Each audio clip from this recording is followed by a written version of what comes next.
Hey guys, I'm going to make some more tutorials for you. This was requested by one of my viewers named Phantom95, if I remember correctly, and he requested about SIG, some more signature steps. This is just lightning flow, and I'll probably lightning flow, smudging, and depth. I will cover these, probably make them into a few parts, because this is probably going to be a quite long video, and I won't bore you guys. So about 3 parts, I guess this will be. Yeah, so let's just make a new file. I usually pick between 500 and 200, from 500, and then I can go up and down. You can also have vertical text, so let's just take that as an example. As you see, it would give it more if you have a render that go more upwards. So that, let's see if we got something we can use. Let's see, can we use this? No. Let's 2 seconds, guys. I will just find a really good render.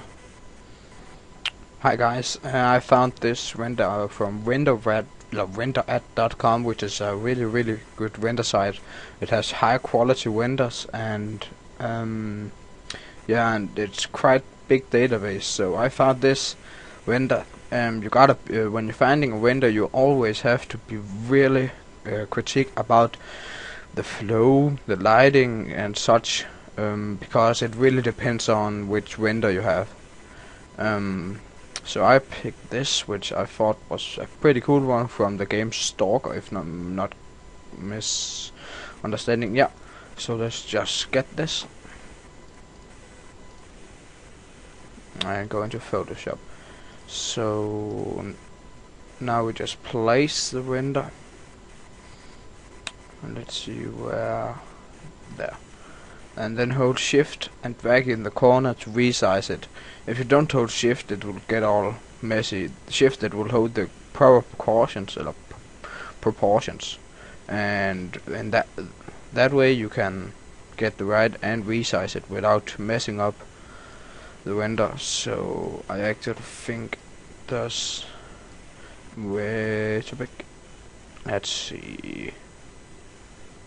We want the focal point to be in the also a good friend of mine, Parsley, or Tyler from the NG forums,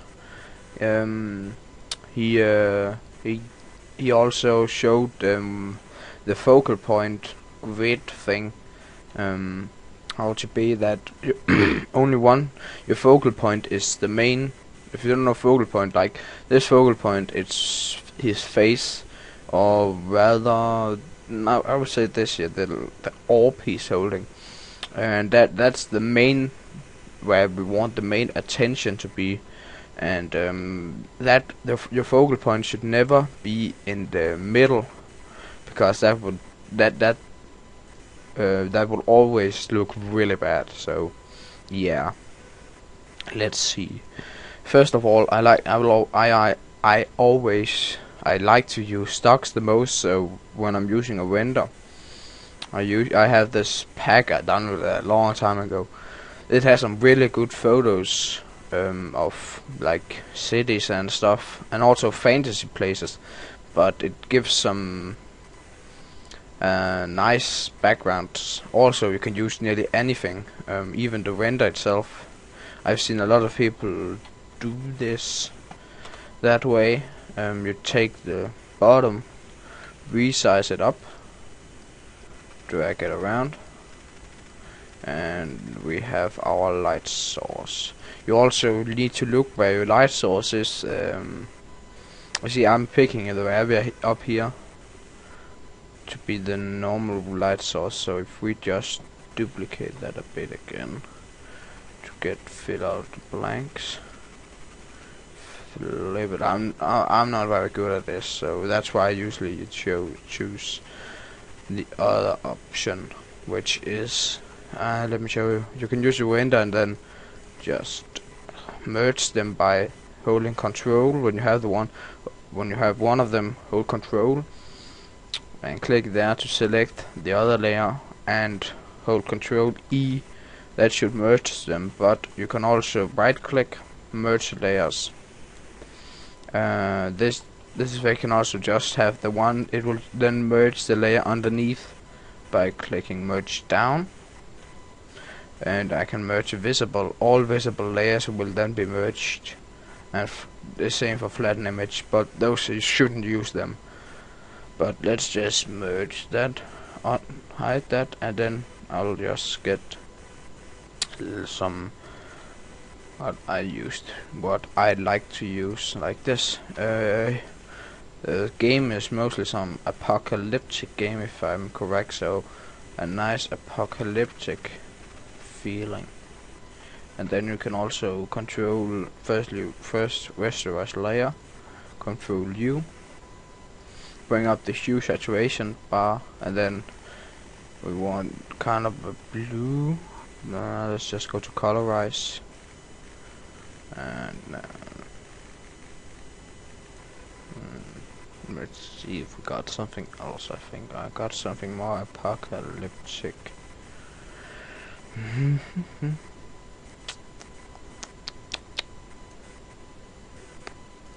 I don't think this is, but it will give.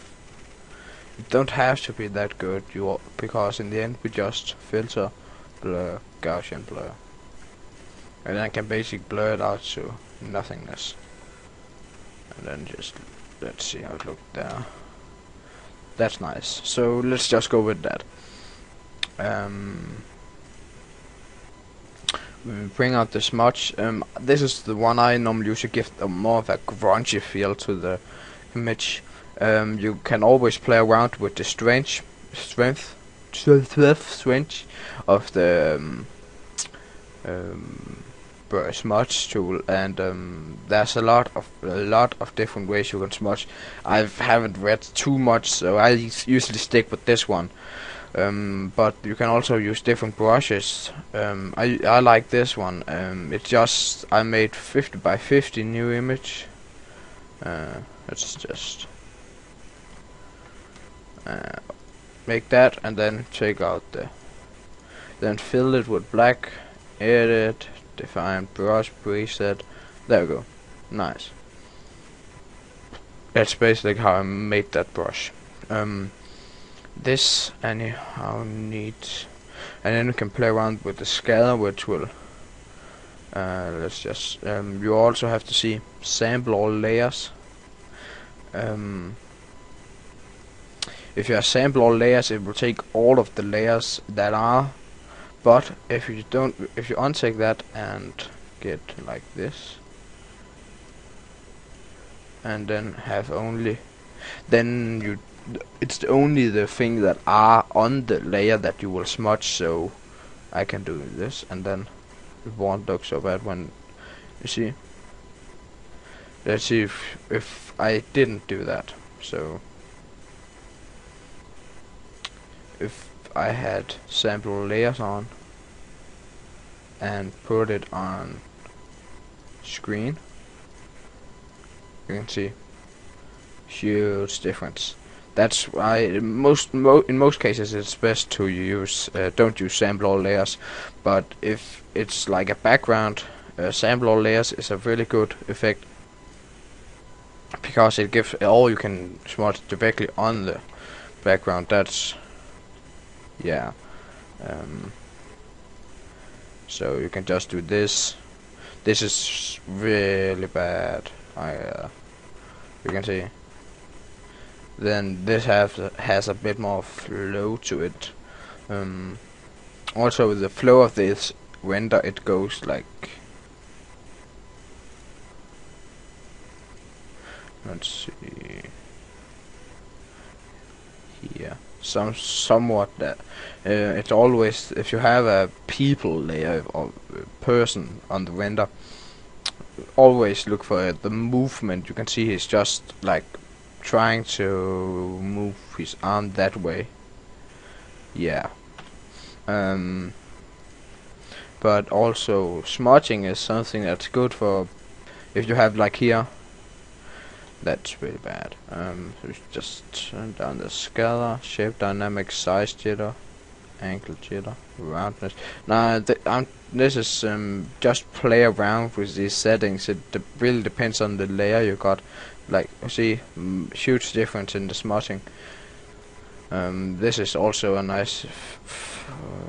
That was close.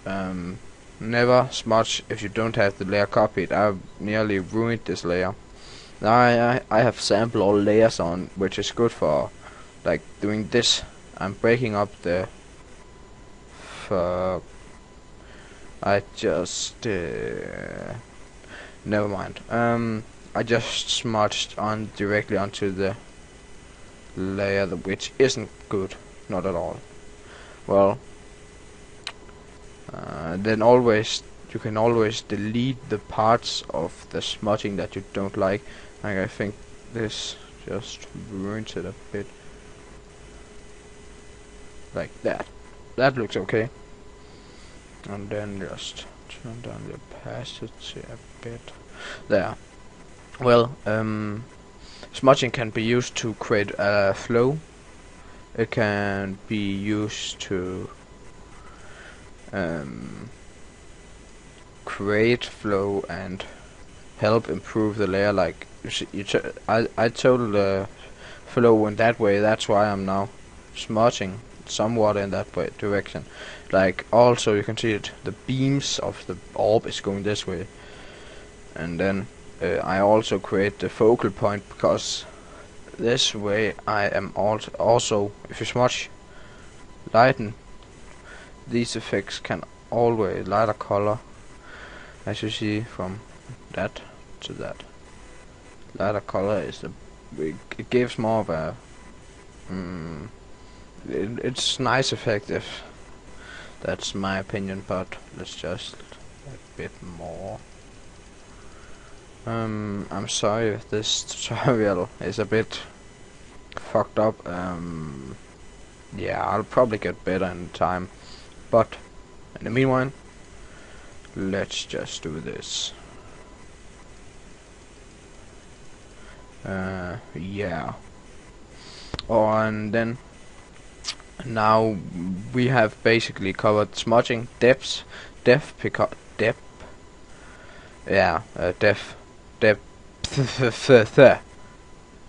we have blurred out the background. That creates more of a feeling. If we haven't blurred out the background, yeah, really bad. It gives more of a nice effect.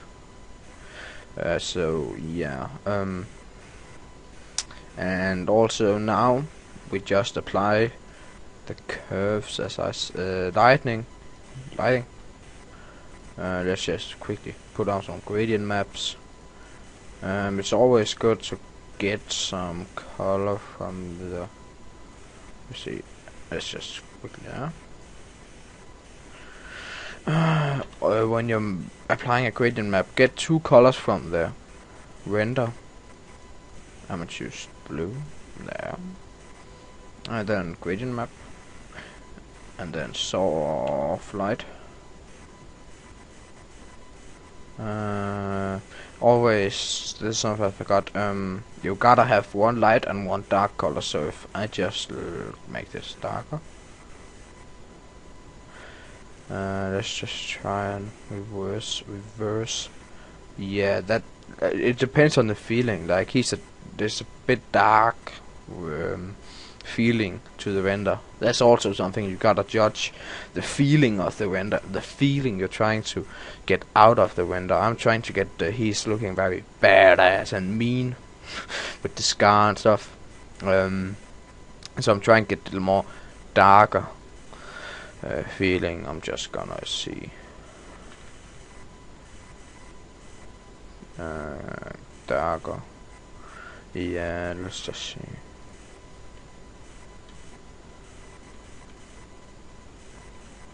Actually, I would probably later on just burn his face off. That looks, that sounds pretty bad. With this I don't need to do that. If you don't know what I mean by burning out his face, which sounds pretty horrible, I just go here. You just hold down at this pin tool like thing. You see burn, and basically burn is used to create shadows, and dodge is used to create highlights. So if I burn his face, it will create a much darker, but with the curves I get a much better effect than if that he looks like that is fucked up.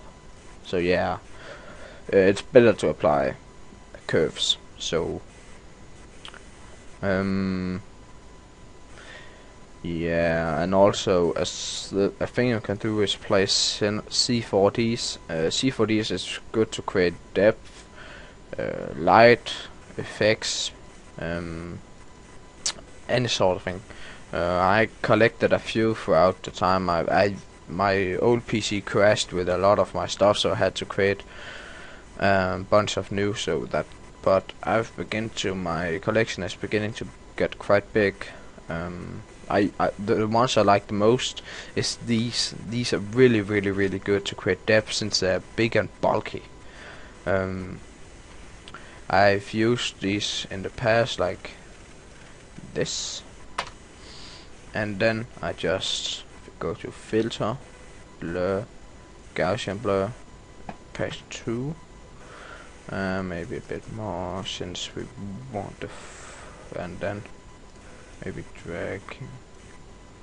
The more you blur it, the more the further it's away or closer to the camera, like you see, and you. But that's kind of destroys the focal. You can do this without, or maybe just turning the blur down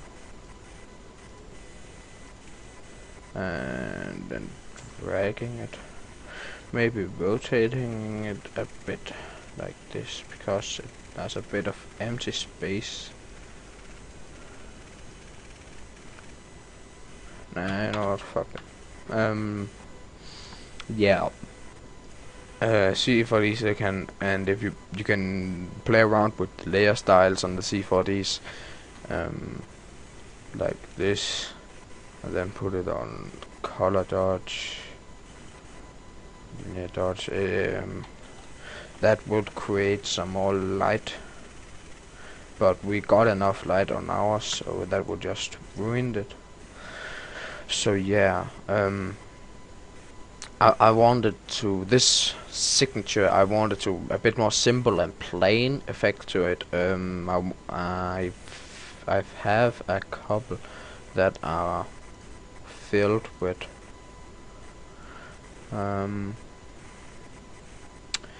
like you see. This here is an example of where I use a lot of effects to create a more flaming kind of evil effect, like he's the devil. So yeah, this here I want to keep more plain effects. So, and now to the light. This here, of course, it needs. I think most renders need it, or most signatures need light. Proper lighting. The lighting here is coming actually there, but that would ruin what I think. And if it's too bright, just lower the opacity. As you see, it gives more of a glow to it. And we can also make a new of that color there, and then just make that to. This is kind of a difficult render since it got too light. Mostly I wouldn't have. You shouldn't have two light sources, since that would mess up the render. So I'm just gonna take up my burn tool, zoom in a bit, and just simply burn out these.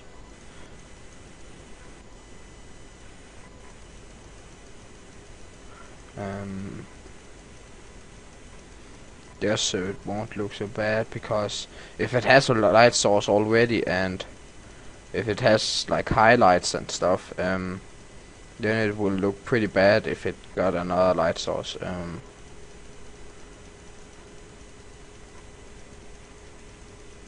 So yeah, I'm not very good at the burn tool.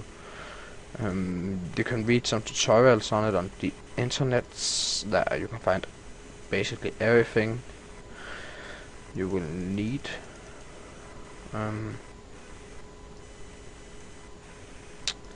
Yeah. So yeah, now I've mostly raised that light source. There's, of course, you can go much more into depth with this. Yeah, like I said in my previous tutorial, finishing touches. This is what I like. Bingo. And then some text, but you shouldn't really listen to what I have to say about text, because I suck at it really bad. That's why I also think most text ruin the signature. But one thing you gotta remember, the grid rule about like that. Text must always be inside grids. Like, it shouldn't be like this here. That's bad text. It should be inside the grids and somewhere where it's visible. So let's just take off the grids. And then make that. Check this, and because now I want the signature to have a little bit depth, so I'm just gonna take this and just there, and then hold Alt, and it will bring out this little clipping mask thing. But if you hold between two layers, it will create a clipping mask, so it will only be applied to the text. And that's just like that. You see? But most likely you want to change the color of the text, because you can read about contrasts in colors, like the contrast of blue is orange. So I think I'm gonna take orange like that. Not too bad. Let's just see if we can get them all black. That looks okay. Oh, I'm not that good, so don't take my word for it. But here it is. That was basic, very basic of what you can do. You can do so much more. And if you want anything more, do as Phantom. Please request. I would love to make more tutorials. I really love doing them. As you can probably hear, it's always a bit nervous when I'm making them, but well, I think it's fun to make them, and I think I'm glad I can help other people get better. So please, please do, please request. So yeah, if you got any questions, add me on Skype. My Skype ID is on my YouTube page. So yeah, go there now.